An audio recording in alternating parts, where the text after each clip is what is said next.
Tak já bych zahájil ustavující zastupitelstvo městské části Jenice, je to číslo 8 v plném složení. To znamená, na zasedání je přítomnost 7 členů nově zvoleného zastupitelstva městské části. Na programu máme pár standardních bodů, což je složení slibů a volba starosty. Na zahájení bych vás chtěl, to už znáte, že tady toto zastupitelstvo je přenášeno televizí a archivováno, tak bych vás jenom chtěl upozornit, abyste při svých vystoupeních nepoužívali osobní údaje podléhající obecnému nařízení Evropského parlamentu GDPR. Začneme jmenováním zapisovatele. Já bych navrhl zapisovatele pana magistra Michala Jedličku. Má někdo jiný návrh tady ze zastupitelů? Nemá. Tak poprosil pana Michala Jedličku, jestli by nám udělal zápis ze zastupitelstva.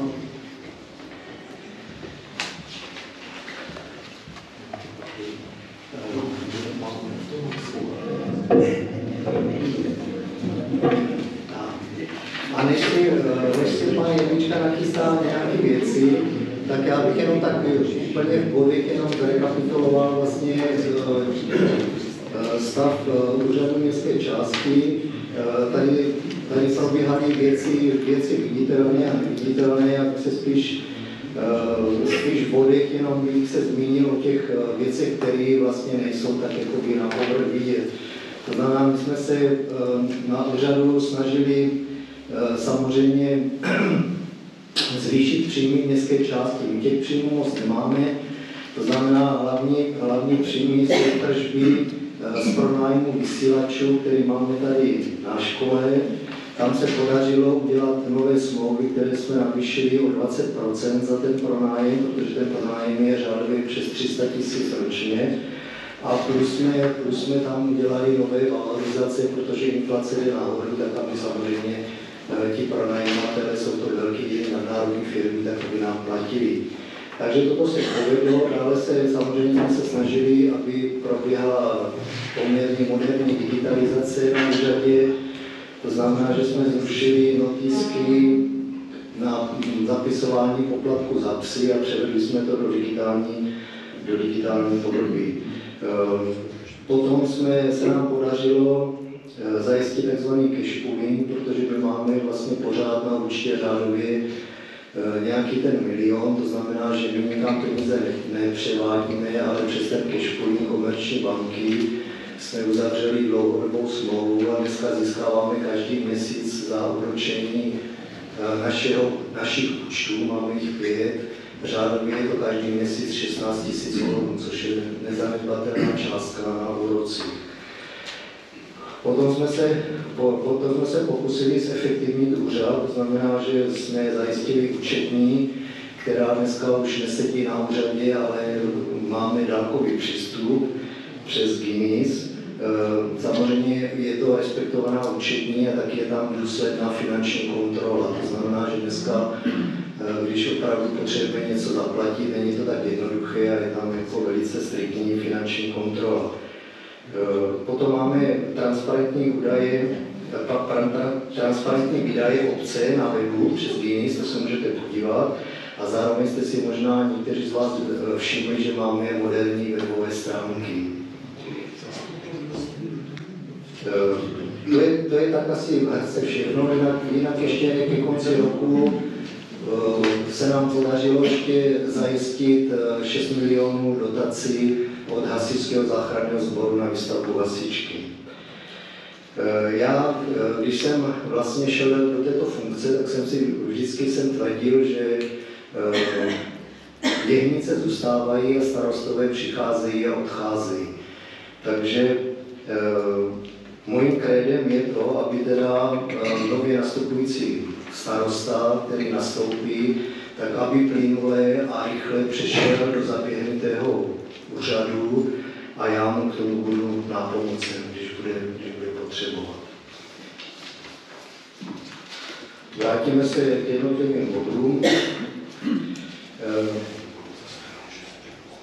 Teď si složíme slib, kandidáti mají všichni před sebou slib, který podepíši, pak ho předají. A já vám přečtu ten slib a požádám vás, vy to znáte většinou, jakmile já přečtu ten slib, tak vy potom jednotlivě povstanete a jenom řeknete slibuji, no? Tak, slib. Slibuji na svou čest a svědomí, že svoji funkci budu vykonávat svědomitě v zájmu obce a jejich občanů a řídit se ústavou a zákony České republiky. To vše. A teď bych vyzval jednotlivý zastupitele, jak řekli slibuji. Slibuji. Slibuji. Slibuji. Slibuji. Slibuji.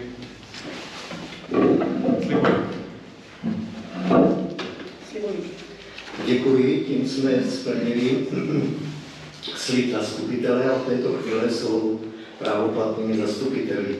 Čtvrtým bodem je volba ověřovatele a kontrolora zápisů.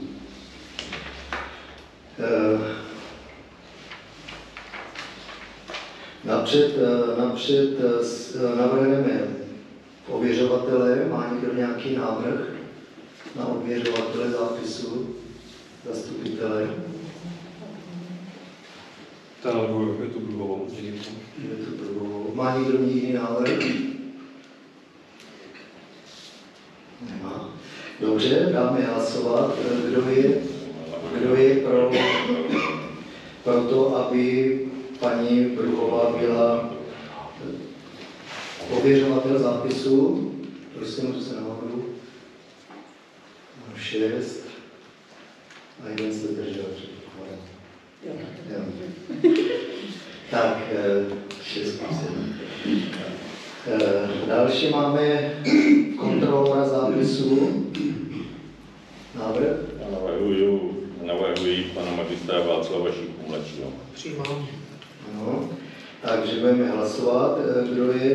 Kdo schvaluje pana magistra Šichu? Jednohlasně. No, děkuji.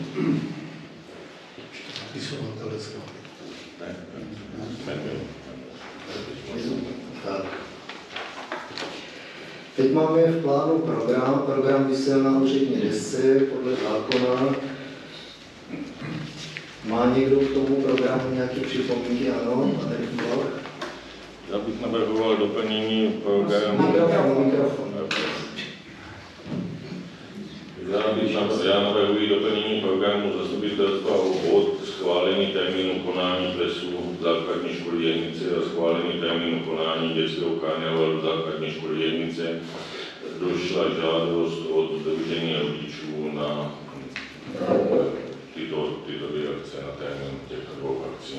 Takže bych navrhl, abychom to stanovili jako bod číslo 17 a 17 a dotazy a připomínky členů zastupitelstva městské části Brno Jehnice a občanů městské části Brno Jehnice posunuli jako bod 18. Takže já si píšu bod 17, protože ty dotazy necháme na závěr. Kdo je pro to, aby jsme zařadili tento bod? Prosím. Ano. Teď schválíme program jako celek. Kdo je pro tady tento schválený program? Všichni. Tak, jdeme na to.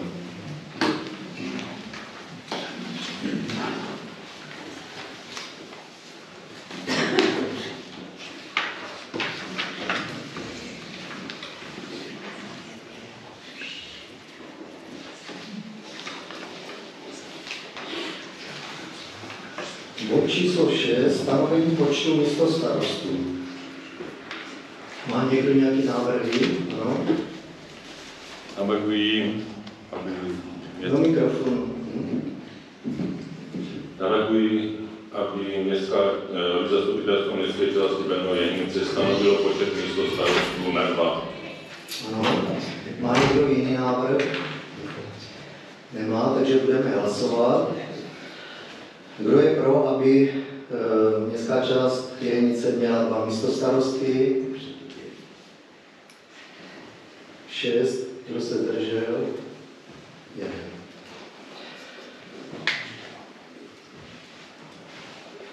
Bod číslo 7. Stanovení počtu dlouhodobě uvolněných funkcí a určení funkcí, pro které budou členové zastupitelstva uvolnění.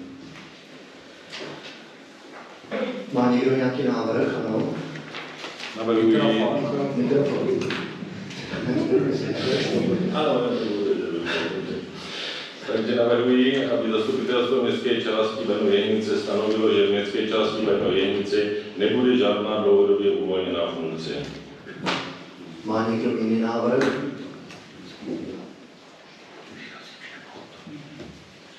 Takže městská část nebude mít žádnou uvolněnou funkci, pokud jsem. Ano. Tak, budeme hlasovat pro tento návrh. Kdo je pro tento návrh?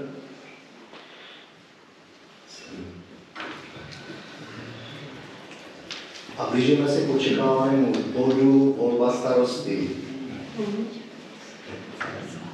Má někdo nějaký návrh na nového starostu? Ano, pan Šícha. Já navrhuji na starostu městské části Brno-Jehnice Vacha. Má někdo ještě nějaký jiný návrh? Přijímáte, pane doktore? Ano, přijímám. Ano. Má někdo jiný návrh? Návrh starostu pana Roberta Charváta. Ano, pan Charvát přijímá. Poprosím vás všechny, tam máte mikrofony, tak poprosím kvůli záznamu na mikrofony. Ano, přijímám. Tak, máme dva návrhy.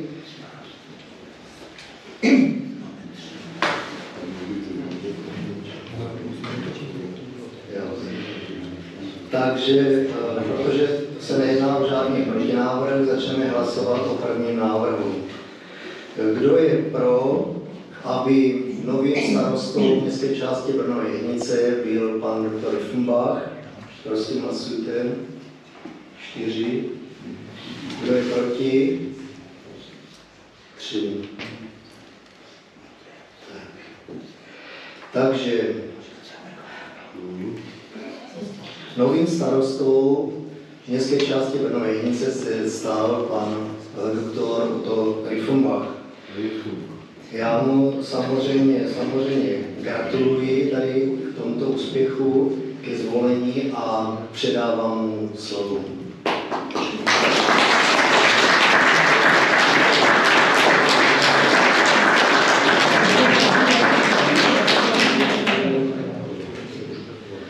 Já ještě tady připomínka, tím pádem o panu Charvátovi už nebudeme hlasovat, protože pan Riffenbach.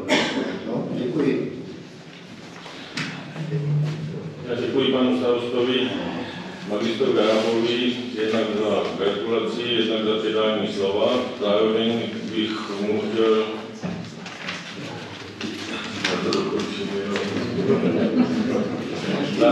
chtěl poděkovat, že se mu podařilo i v té turbulentní politické situaci, která tady vznikla po posledních volbách, dovést městskou část v klidu k předčasným nebo mimořádným volbám. Ustal i žaloby na regulérnost voleb, které byly podány na městskou část, a ještě nutno zdůraznit, aspoň podle toho, co jsme měli jako poslední finanční výbor, že přenechává tomuto zastupitelstvu i obecní pokladnu ve víceméně nadměru uspokojivém stavu, což bude určitě poměrně kladná záležitost pro další počínání tohoto zastupitelstva a realizaci projektů, které si vytkneme. Takže děkuji.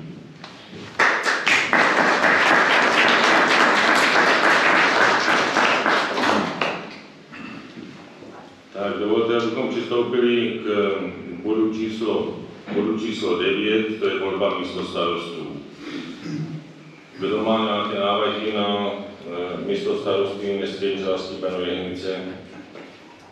Na pevného místostarostu. Tak pokud se nikdo nehlásí, tak já navrhuji pana magistra Václava Šipku mladšího na pevného místostarostu. Přijímá kandidaturu. Děkuji za důvěru a přijímám. ještě nějaký návrh? Tak bych dal prosím hlasovat, kdo je pro prvního místostarostu pana magistra Václava Šípku mladšího.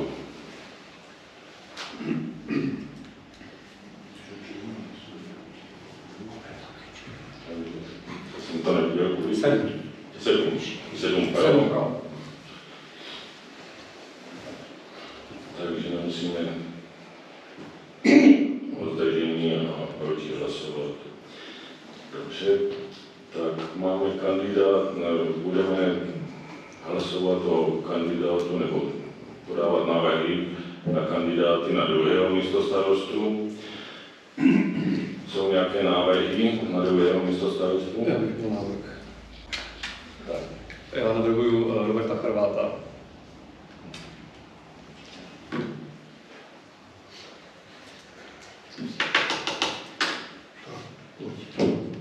Už já navrhuji pana Milana Pernicu. Dobře, takže budeme hlasovat o prvním návrhu, kdo je pro kandidáta na druhého místostarostu pana inženýra Charváta.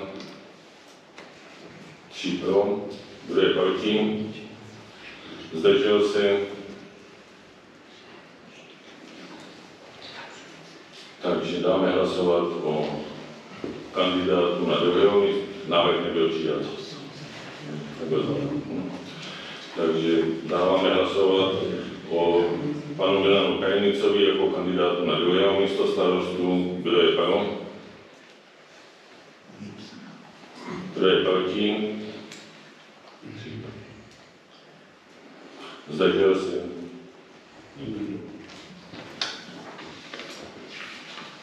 Takže první místostarostou byl zvolen pan magistr Václav Šípka mladší, druhý místostarostou pan Milan Pernica. Máme bod číslo 10, zřízení finančního a kontrolního výboru Zastupitelstva městské části Brno-Jihnice. Podávám návrh na usnesení Zastupitelstva městské části Brno-Jihnice zřizuje finanční výbor a kontrolní výbor. Jsou to povinně zřizované výbory podle paragrafu 117 odstavec 2 zákona o obcích. Dávám hlasovat k tomuto usnesení. Kdo je pro? Kdo je proti? Takže usnesení zastupitelstva bylo přijato. Zastupitelstvo městské části Brno-Jihnice zřizuje finanční a kontrolní výbor. Máme bod číslo 11, schválení počtu členů výboru. Dovolím si předložit návrh usnesení. Zastupitelstvo městské části Brno-Jihnice schvaluje počet členů finančního výboru 3 a počet členů kontrolního výboru rovněž 3. Kdo je pro tento návrh usnesení? Takže zastupitelstvo městské části Brno-Jihnice schvaluje počet členů finančního výboru 3 a počet členů kontrolního výboru 3. Usnesení bylo přijato. Máme 12, volba předsedy finančního výboru. Navrhuji na předsedu finančního výboru pana inženýra Roberta Charváta. Zeptám se, jestli přijímá kandidaturu. Ano, děkuji, přijímám. Takže dávám nějaký protinávrh na předsedu finančního výboru. Takže dávám hlasovat, kdo je pro předsedu finančního výboru pana inženýra Roberta Charváta.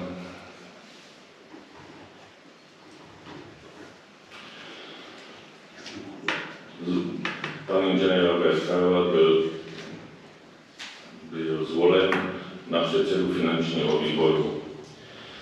Máme bod číslo 13, volba členů finančního výboru. Prosím o návrh pana předsedy na členy finančního výboru. Já si dovolím jako členy finančního výboru nominovat paní inženýrku Milanu Otavovou a jako druhého člena inženýra Pavla Siráka. Oba s kandidaturou souhlasí, potvrdili písemně. Má někdo jiný návrh na členy finančního výboru?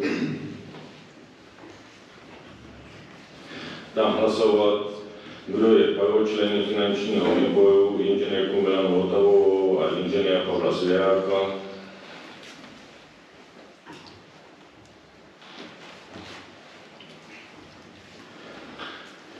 Takže zvolení byli členové finančního výboru, inženýrka Milana Votavová a inženýr Pavel Svěrák. Bod číslo 14, volba předsedy kontrolního výboru. Dovoluji si navrhnout kandidáta na předsedu kontrolního výboru, pana Václava Šichu staršího. Je jiný návrh? Předsedu kontrolního výboru, ještě poprosím, souhlasíte, Václavi? Ano. Kandidaturu přijal. Je ještě jiný návrh na předsedu kontrolního výboru? Ještě jednou to řeknu, nefungoval mikrofon. Ano, souhlasím. Není, tak dám hlasovat. Kdo je pro předsedu kontrolního výboru, pana Václava Šichu staršího?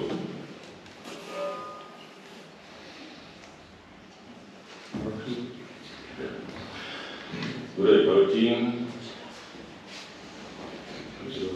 Zdržel se? 3. Takže byl zvolen předsedou kontrolního výboru pan Václav Šíka starší. Bod číslo 15. Volba členů kontrolního výboru. Poprosím předsedu kontrolního výboru pana Václava Šiku staršího, aby nominoval členy do kontrolního výboru. Já navrhuji inženýra Viktora Janáka a Lubomíra Fredána. Jsou zde, souhlasí s nominací. Ano. Děkuji. Takže má někdo jiné návrhy na členy kontrolního výboru? Dobře. Takže dávám hlasovat o členech kontrolního výboru, o panu Lubomíru Fredánovi a panu inženýru Viktoru Janákovi. Kdo je pro tyto členy kontrolního výboru?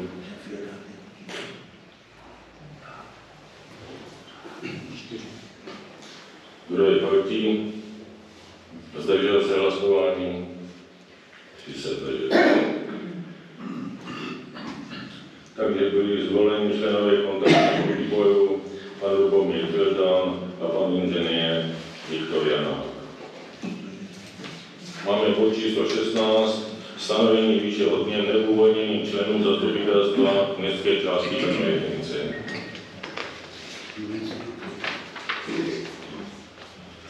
Mám následující návrh. Zastupitelstvo městské části Brno-Jehnice stanovuje výši odměn neuvolněným členům zastupitelstva městské části Brno-Jehnice v souladu s ustanovením § 82 odstavec 2 a ustanovení § 84 odstavec 2 písmeno N zákona číslo 128/2000 Sbírky o obcích ve znění pozdějších předpisů a dle nařízení vlády číslo 318/2017 Sbírky o odměnách za výkon funkce členů zastupitelstev ve znění pozdějších předpisů takto. Za prvé neuvolněný starosta městské části Brno-Jehnice, dále je neuvolněný starosta, měsíční odměna ve výši 24 000 korun. Za B neuvolněný první a druhý místo starosta městské části Brno-Jehnice, dále je neuvolněný místo starosta, měsíční odměna ve výši 24 000 korun. Předseda výboru zastupitelstva nebo předseda komise. Měsíční odměna ve výši 4400 korun. Člen zastupitelstva bez dalších funkcí, dále člen zastupitelstva měsíční odměna ve výši 2200 korun. S platností a účinností od přijetí tohoto usnesení. Stanovuje, že v případě nástupu náhradníka na operativní mandát člena zastupitelstva obce bude odměna poskytována ode dne vzniku mandátu. V případě změn v obsazení jednotlivých funkcí výbor komise bude odměna poskytována ode dne zvolení nebo jmenování do příslušné funkce. Má někdo jiný návrh na usnesení?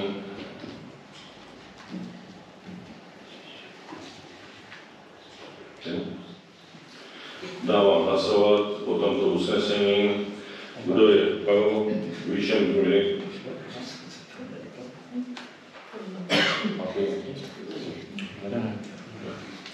Kdo je pro toto usnesení o stanovení výši odměn neuvolněným členům zastupitelstva městské části Brno Jihnice?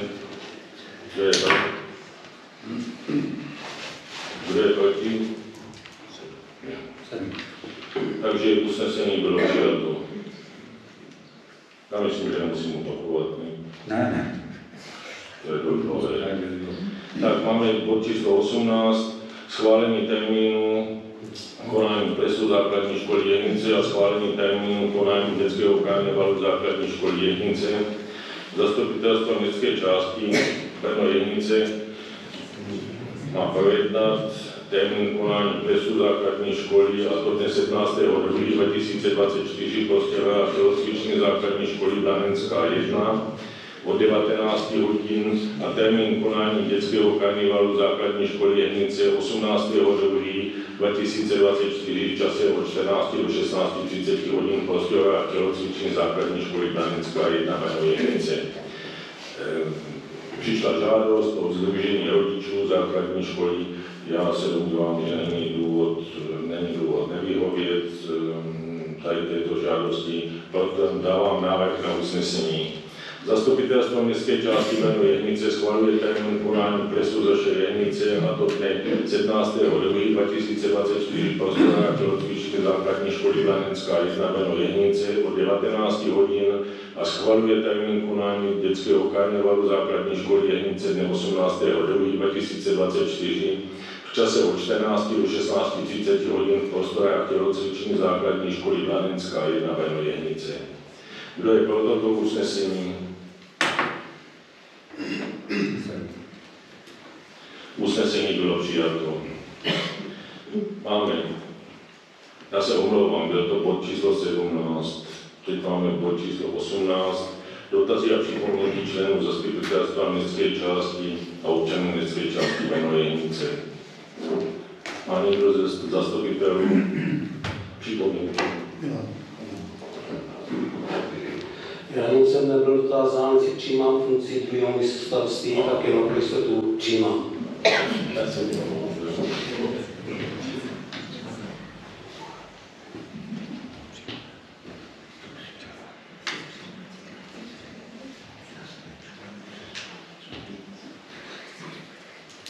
Tak Václav Šíko starší. Já si myslím, že dotazy asi si schováváte na příští řádná zastupitelstva. Funguje to, ne? Teď. Dotazy si schováváte na příští řádná zastupitelstva, která půjdou teďka v rychlém sledu, protože bude potřeba vyřešit spoustu věcí. Já vám děkuji za účast, blahopřeji doktoru Bachovi ke zvolení starostou městské části na zbytek tohoto volebního období a blahopřeji obou místostarostům taktéž ke zvolení, které jsme zde provedli. Takže to je vše ode mě. Někdo z občanů má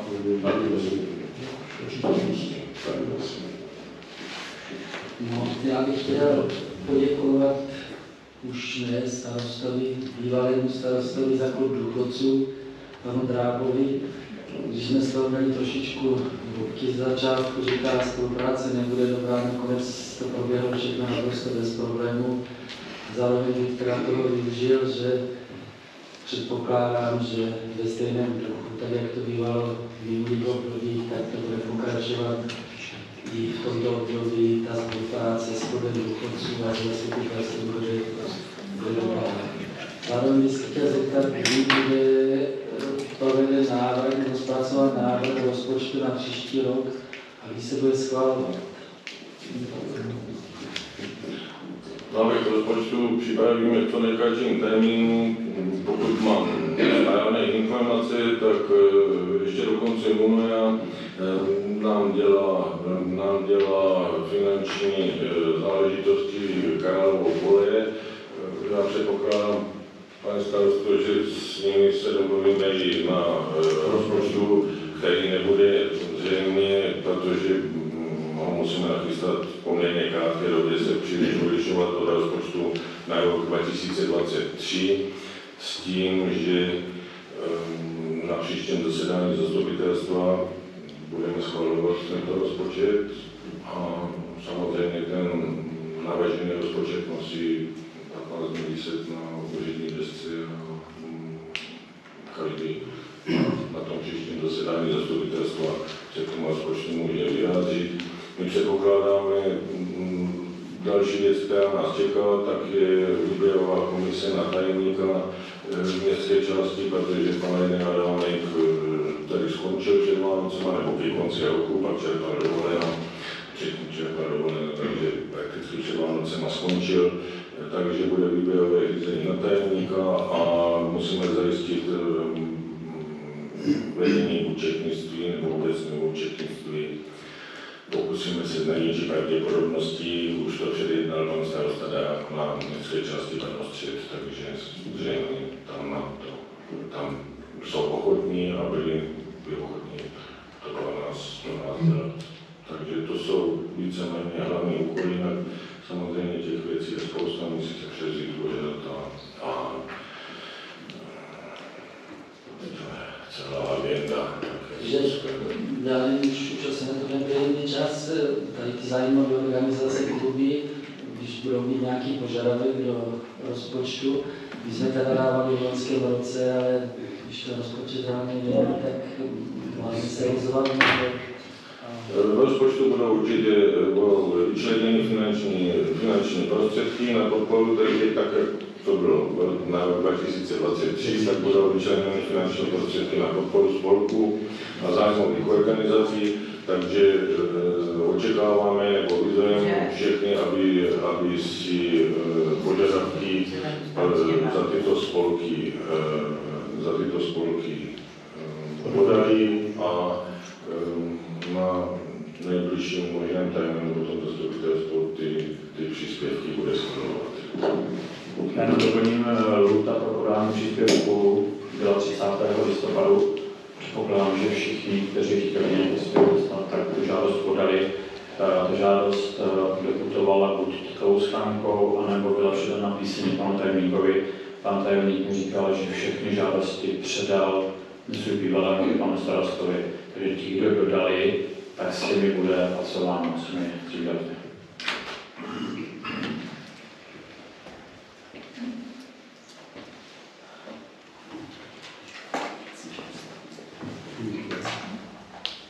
Má ještě někdo připomínky z řad občanů, z zastupitelů? Pan inženýr Svěra. Já mám dvě záležitosti. První je, že bych rád jménem volebního uskupení Společně v Jednicích pogratuloval všem zvoleným zastupitelům a chtěl bych připomenout, že tedy přestože tady toto uskupení získalo 35% hlasů, tak se díky demokratickému nastavení volebního systému nepodařilo, aby získalo alespoň jeden post místo starosty, po případě starosty, a nezbývá tedy než tedy tento stav tak, jak je akceptovat. A zároveň bych rád apeloval na všechny zastupitele, aby při své práci mysleli na to, že pracují pro Jehnice a ne pro své zájmy. A druhá otázka, bych se chtěl zeptat, proč nebyl sestaven návrh rozpočtu před koncem roku 2023 na rok 2024, aby byl projednán. A kdo ho měl představit, pane inženýr? My jsme nebyli, do dnešního dne my jsme neměli žádnou funkci, jsme neměli žádné oprávnění. Já to samozřejmě nevyčítám stávajícímu zastupitelstvu, spíš si myslím, že to byl úkol minulého starosty.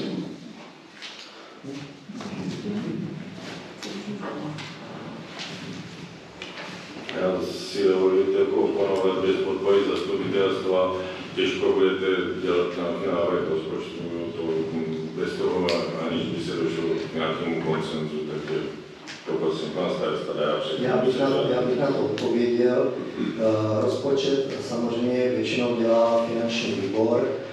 Rozpočet je v hrubých rysech tak na 80% připravený, to znamená vychází ze směrného čísla přidělených částek magistrátem. Další věc, to znamená nejliší se příliš od toho loňského, jak říkal pan doktor Chybach. Co se týče dalších věcí jako investování, jaká budou další peníze, je politické rozhodnutí, to znamená stávající vedení právě nechalo prostor novému zastupitelstvu, jakým směrem bude chtít financovat, tak by bylo nesmyslné, aby se nějakým způsobem dělal definitivní rozpočet. Myslím, že bude rychle, tak jak bylo řečeno, na dalším zastupitelstvu schválen. Jinak jdeme podle starého rozpočtu, to znamená, je tam 1/12, peněz je dost, to znamená, že není vůbec žádný problém, aby se mohlo dál financovat městská část. Pan doktor Jichnovský.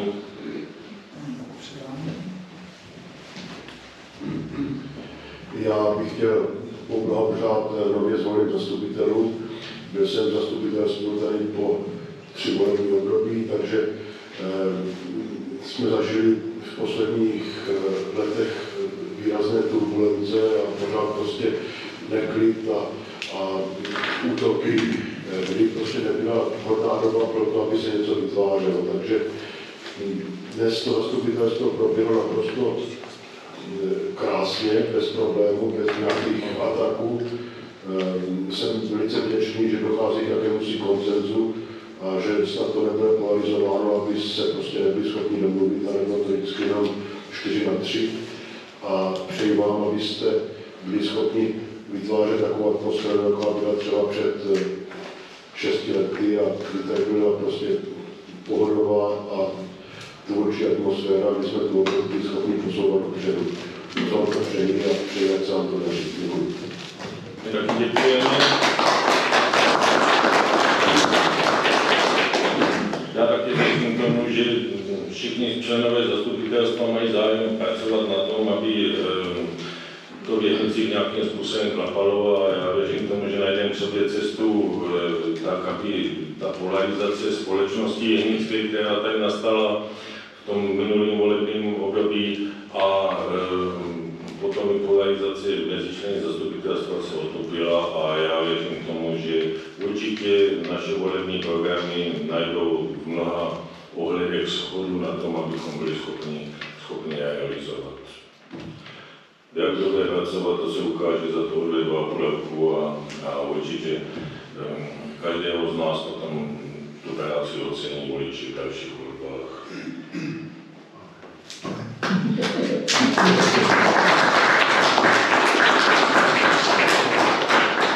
Pan inženýr Karva. Já jenom krátká asi cílem v podstatě voleb a snížení turbulencí vědnicí, které tady si všichni si přejeme už nemít a nezažívat, tak se podařilo společnícím druhé volby vyhrát, získali jsme 3 mandáty. Já vám všem chci srdečně poděkovat za tento výsledek a za podporu. Vážím si toho. Když jsem se snažil jednat tady s koaličními partnery tady, dejme tomu pravou boku, tak jsme zkoušeli vymýšlet různé scénáře, bavili jsme se o různých variantách. Já jsem navrhoval scénář, že by v tom vedení vlastně měli být všichni 3 zástupci, všichni 3 lídry nejsilnějších stran. To znamená, jak za společných vědnicích, tak za SMK2, tak za KDU. Touhle snahou jsme do toho šli, jednali jsme, bohužel se to nepodařilo dojednat, nicméně, tak jak tady padlo, je zde vůle spolupracovat, komunikovat, jednat a vést vědnice trošku lepším směrem, než to bylo dosud. Já doufám, že to bude a že to bude fungovat a že vědnice budou mít pocit, že mají dobré zastupitele, které to někam může dotáhnout. Takže ještě jenom díky.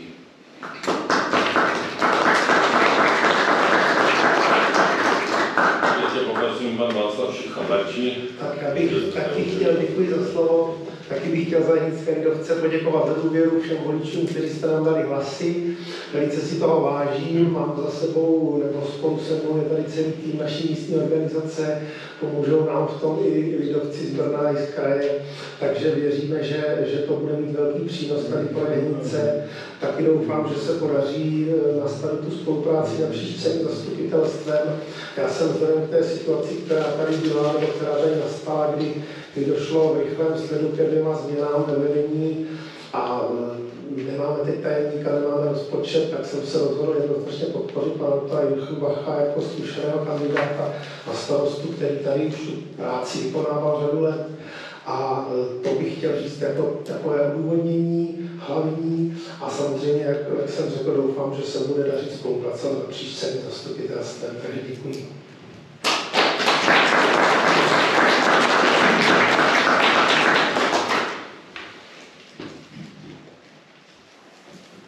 Má někdo ještě připomínky? Nemám. Takže já bych chtěl poděkovat všem přítomným za účast.